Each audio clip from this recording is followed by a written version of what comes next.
Hello, and welcome back to Ask Alan About Low Carb Cocktails. Today we're going to try another new expression from Cedar Ridge. And actually I have two.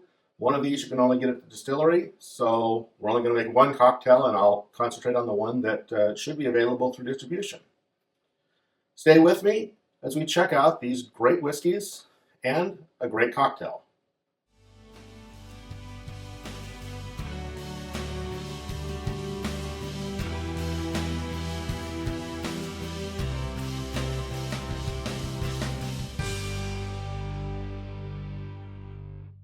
Hello and welcome back to Ask Alan About Low Carb Cocktails.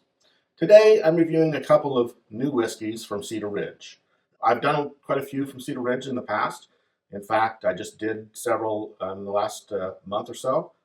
And this time they came out with yet another special release, and it was pretty well hyped, so I thought I had to try it. But when I got there, they had a couple of bottles of single barrel distillery only releases. So I tried, they were allowed to let you sample things there, so I did try them, and I picked one of the ones that was better than the other one, I thought. The other one was a Cabernet barrel finished whiskey, and it was okay, but it wasn't as good as this one that I ended up getting. So what we do have here, and just kind of go over the two, look at my notes here a little bit. So the first one here is the distillery only release, and this is, and I want to make sure I pronounce this right. The way it's spelled would have me pronounce it differently, but Sauternes is how they pronounce it. So this is rested in a Sauternes barrel. Sauternes is a wine.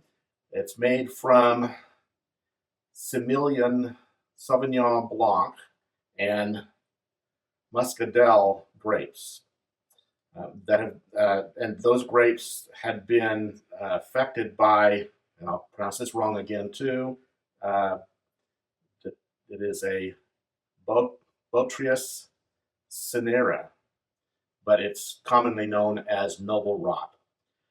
What happened, there's a couple of stories that from the past, and I'd actually heard a third story, but what it is that for some reason they were delayed in harvesting the grapes, and when they got to harvesting the grapes, they found that they had started to dry and they became raisined slightly and started this what's called the noble rot. And what it ended up doing is cause the grapes to be sweeter because they are shrinking and the sugars are still in it. And when they made wine from that, it tasted really good.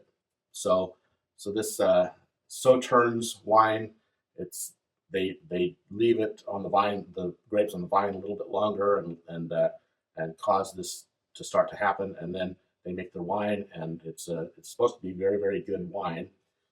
And this is what they use in this particular whiskey to finish this. So they use some imported barrels, and they rest this for some period of time, and that imparts some of those flavors into this wine. So and I'll just go ahead and briefly discuss the other one as well before we start to do some tasting. I already have the glasses out with the poured a little bit of each. But this one is one that's in distribution, and it was released May 16th, which when I'm recording this is just a couple days ago. But it should be getting out into distribution, and when this airs, hopefully you'll be able to get some. It's not even on their website right now, but it should be in the next week or so. When you see this video, it should have already been put on their website and should be available in distribution, and hopefully you'll be able to get some of this. But it's called the Five, and it's called the Five because it has been finished in 5 different barrels. I think that they finished different casks of whiskey in different wine barrels, and they mix them, or whatever the process is, I can't tell you for sure. But those barrels are imported port casks estate port casks, and I think estate port casks are their own. If it's estate, I think it's theirs. Imported Madera wine cask, estate 5, that's Roman numeral 5 wine casks, and estate Marquette wine casks. So they have 5 different wine casks that they use, and they combine these to get a very, very distinctive taste. And it's actually, I tasted this, and it has a very, it's kind of difficult to describe taste.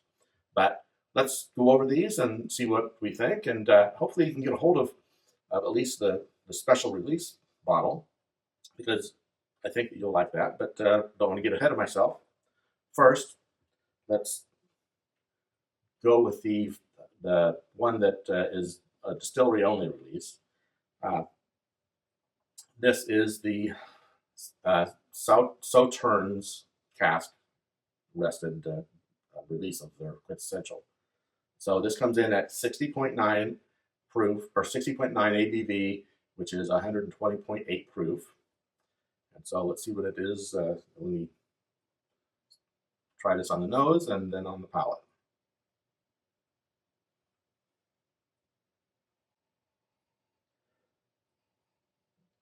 So, gathering my thoughts here, I get the quintessential odors out of that, which is barley and perhaps some malt. This one, it's a higher proof, so you do get a little bit of the more of the ethanol smell. You get a little bit of fruitiness, sweet grape odor, and possibly some raisins. At least that may be in there, or it may just be because I know that the grapes have shriveled up and become slightly raisined. So maybe I'm thinking that, but definitely there's a sweeter odor to this. And let's see what we get when we taste it.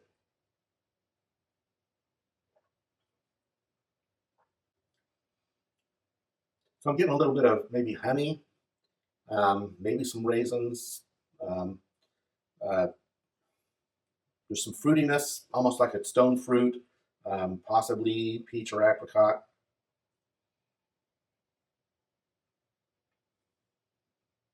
And there's a spiciness to it, almost a ginger, but not quite sure if that's what it would be, but there is some spiciness in there. And the way this finishes, it lingers. It's a higher proof that you can feel for a long period of time. Has a little bit of a burn from that 120.8 proof.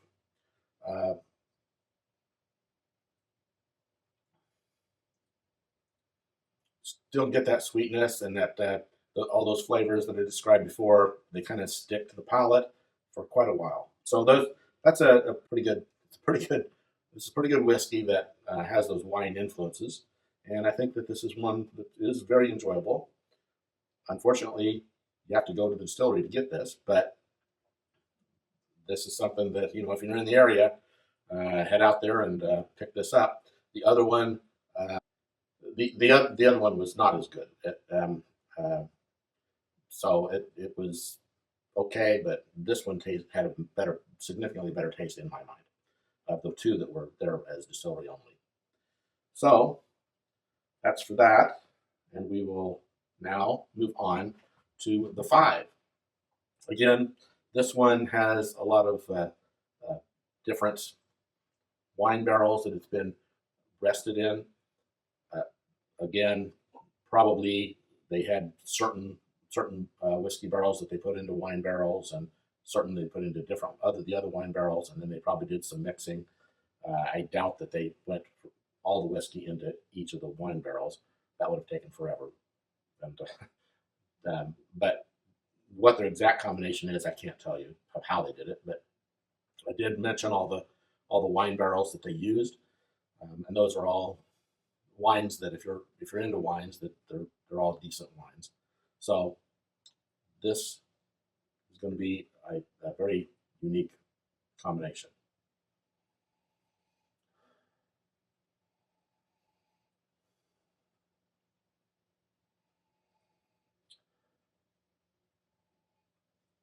I'm going to try to get the odors a little bit more. I should have rolled the other one because you get more of the odors if you roll the glass.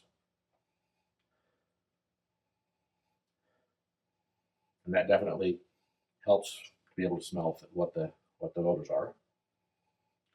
So there is that back note of the malted barley. I think I kind of get a little bit of a tobacco smell in there.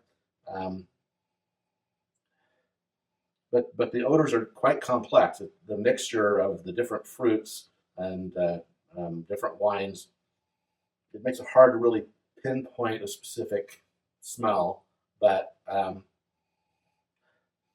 do get kind of a flowery grape seed or grape stem type of smell. But it's kind of that green, there's a greenness to that smell. I'd almost say dandelion leaves, but that'd be completely off. But it's like a flowery kind of, not a fragrant flower, but more of a greenness in there. I don't know, I'm probably not describing that very well, but everybody is going to get something different. Depends on your nose, depends on your palate, depends on the things you've had in the past, and it depends on what you've had that day often. So that's what I'm getting, at least today. So let's taste this and see.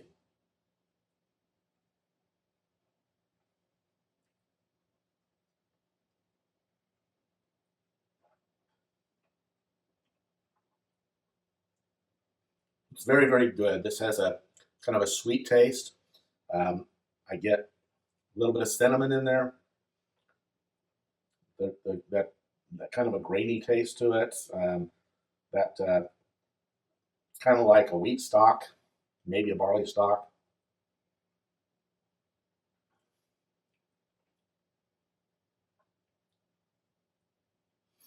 Very complex, hard to describe combination of fruits and different wines. Those different grapes and different types of grapes and wine taste. Maybe a little grape peel. But yeah, this one you do get that little bit of a green taste in there. Not really finding the best way to describe that, but it's very, very, very good. This is something I think that, if you can get a hold of this, you'll enjoy.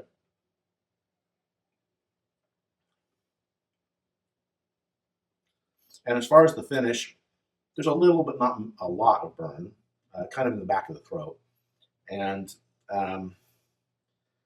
it definitely lasts long on the palate. It's almost at the tail end, like grape stems or grape seed taste. I don't know if you've ever eaten grapes. I'm sure you've eaten grapes that have seeds in them, and you crunch down on a seed, you get a little bit of that grape seed taste. So I'm tasting a little bit of that in here. And that's not a bad thing. It's just that's kind of the thing that I'm remembering as I'm tasting that. So very good, very distinct. Something that's different than any of the ones I've tried before. This is one you probably want to try if you like Cedar Ridge quintessential stuff. These are really good, and some are better than others, but this is one of the better ones. And this is 5 different barrels, so you're going to get tastes that you probably have not heard before or seen before. So what I wanted to do is make one cocktail, because you can't get this. I'm not going to use it. I'm going to use this one, and the 5 is one that you might want to just save for a sipper, but I'm going to make a cocktail from it. So set this ice here, and hopefully it's not melted too much. I'm going to make something called the Spiced Oak Old Fashioned. And I wanted to do something that didn't end up having a bunch of other fruity tastes in it or anything, because I didn't want to really cover up the great taste that I'm getting in this bottle. So this has, it's got a pumpkin spice syrup in it. And it's basically an old fashioned. So let me pause for a second because I want to get the an ice ball out. It says to just use just ice, but I think that an ice ball is what I should use in this. But hold on just one moment. So the way that you make this, they say to put this into a mixing glass. You could shake it. Normally when you make an old fashioned, you just pour it into the glass, but I'll follow their instructions. So let's set this one aside. Use the rest of this, because we're going to have 2 ounces, and not quite 2 ounces left, but we'll finish this off with the rest for the 2 ounces of the single malt.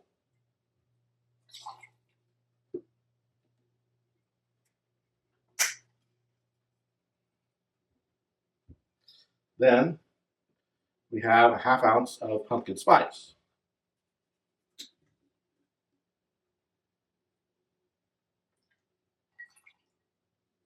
And 2 dashes of bitters.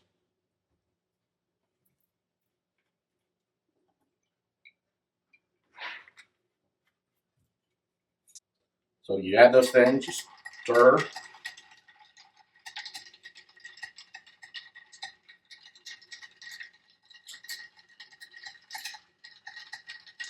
And then you pour this into what they call a low ball glass, but use this. I always use this for old fashions.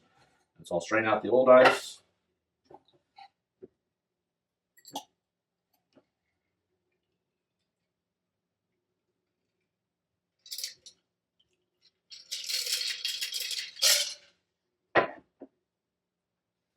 And then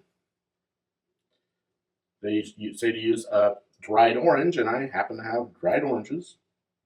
And that is a spiced oak old fashioned. Give it a try.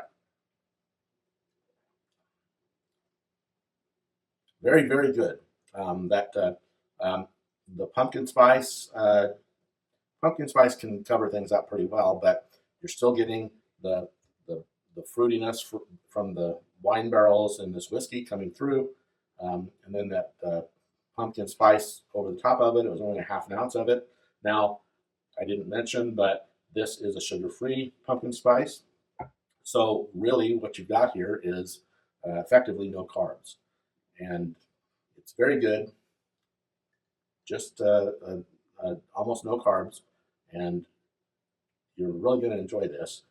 The pumpkin spice syrup is what gives the sweetness. You don't add any sugar, or in our case, we'd be adding artificial sugar, but it's really, really good, and I think this is something that you'd enjoy, and you'll probably want to make multiples of them. And again, that was with the 5, which has 5 different wine barrels that it's finished in. But you could use any single malt whiskey. This is a recipe that was for a single malt, and it's something I know you'll like. I like it, and it's really, really good. So that's it for this week. We looked at the 5 from Cedar Ridge, which should be in distribution when you see this video. And if not, just get any of their special releases. They're just about all really good. I mean, they're all good, but some of them better than the others. This is one of the better ones. If you happen to be near the distillery, stop in and pick up the Sauternes cask. Cabernet, I think, was the other one that they had. But I thought this was significantly better. But definitely, you should be able to get this online or in distribution. And if you see it or get it, try it with this, or just sip it on its own. It's really good. So I think that that'll be it for this week. This should be the last one that I do for Cedar Ridge for a while. I have done quite a few this year already. I want to concentrate on some other things. Next week, a very interesting bottle that I'd gotten from somebody that said they really, really enjoy it, and it's also an Iowa product. So we'll talk more about that next week. But I do thank you for joining me, and I do ask that you, again, come back next time for another great video. Don't forget, though, to like and subscribe and ring the bell to be notified of new videos. Share this with your friends so that they can enjoy these methods of making great cocktails. And if they need, like I do, to do low carb, then they can do them in low carb versions. And one thing that's very helpful is those few people who do comment.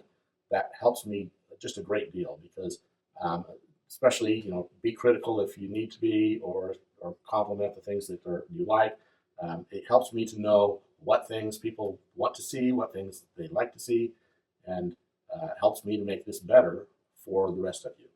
So help me along this journey, and I thank you for being here, and I ask that you do come back next time for another great video and another great cocktail on Ask Alan About Low Carb Cocktails. Thank you. Have a great week.